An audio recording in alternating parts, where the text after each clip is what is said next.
Hey there. So you're thinking about studying abroad, right? But you're probably drowning in advice, and half of it seems to contradict the other half. Well, you're in the right place. We're going to cut right through all of that noise. Let's build your actual roadmap, starting with the one decision that changes everything. You know, this old saying is just perfect for what we're about to do. Think of this guide as that teacher, showing up at exactly the right time to walk you through the big choices that are going to define this whole next chapter of your life. I've seen so many brilliant students take this leap. And it's funny, some of them just take off, they absolutely soar, and others, who are just as smart, kind of stumble. The reason why?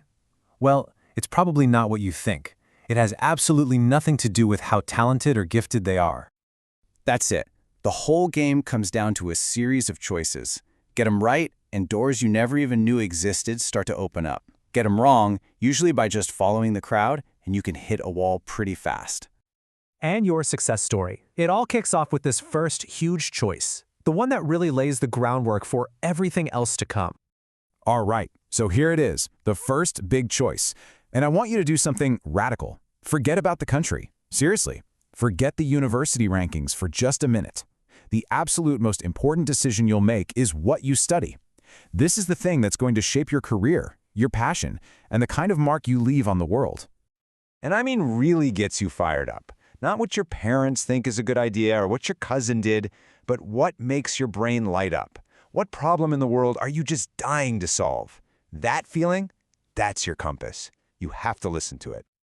Okay, now let's get a little strategic here. Passion is the fuel, for sure, but you need a car that's actually going to get you somewhere. You got to think beyond what's trendy right now. Ask yourself, which industries are actually growing?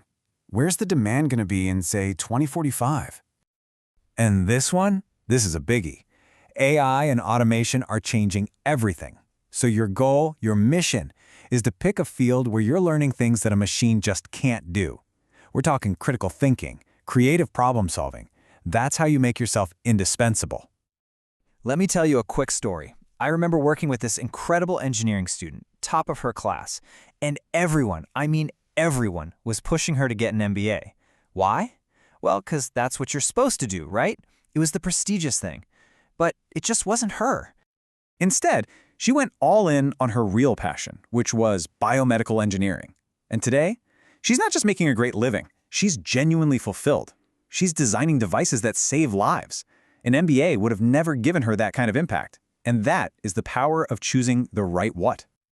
All right, so once you have that crystal clear vision of what you're going to study, then we can start talking about where. Let's move on to the next layer of your plan, picking a country and a university, but with a real strategy in mind. I want to introduce a term here that I call optical stability.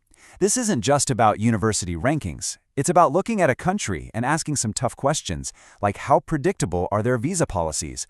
How friendly is the environment for students like me, not just for this year, but for the next 5 or 10 years? You know, every country has its own trade-offs. The US, for instance, has opportunities you just won't find anywhere else, but their visa rules can be a real roller coaster.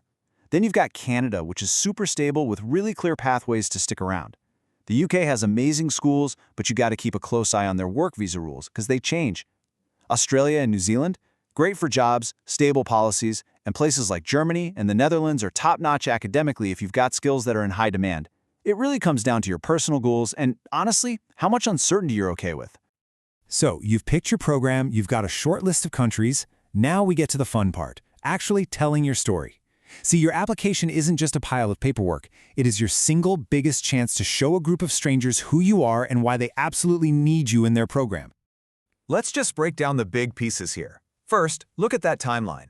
Getting your test prep started over a year out, that's a game changer. But the real magic happens in your statement of purpose. That's where you explain your why. Your letters of recommendation are the proof, coming from people who've actually seen you in action. And your resume? That's where you put numbers to your achievements to show the real impact you've had. If you remember one thing about your statement of purpose, let it be this. Don't just list what you've done like a boring timeline. Your job is to weave a story that connects the dots and inspires the person reading it. Make them feel like they'd be crazy not to accept you. Okay, your application is looking amazing. Now let's get down to the brass tacks, the stuff that makes this whole dream a reality. getting the money together and clearing those final hurdles, like the visa interview. So, the good news is you've got options. Big-name scholarships like Fulbright or Chevening are amazing, but you have to plan way ahead. Here's a little secret, especially for the US, assistantships. A lot of the time, the university will actually waive your tuition if you do some research or teaching for them. And, of course, education loans are always there to help fill in any gaps. Okay, a really important warning here. The visa process is not something you can just wing at the last minute. Just look at what happened recently. The students who booked their appointments way in advance, smooth sailing. The ones who waited, they literally missed their start date and lost their spot for the whole year. Timing is absolutely everything. Whew!